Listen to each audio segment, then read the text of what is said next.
ही सदिच्छा भेट होती. मला वाटतं याचा राजकीय अर्थ काढण्याची काहीच आवश्यकता नाही.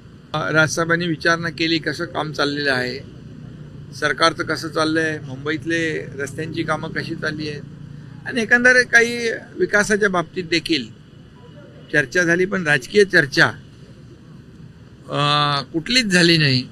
गप्पा गोष्टींमध्ये आणि बाळासाहेबांच्या आठवणींना उजाळा देण्यामध्ये एवढा वेळ आमचा कसा गेला तो कळला नाही.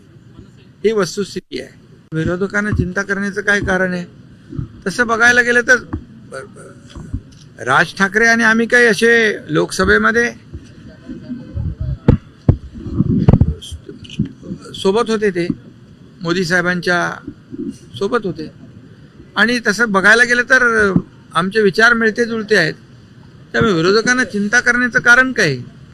त्यांनी काम करावं. घरी बसून निवडणुका जिंकता येत नाहीत.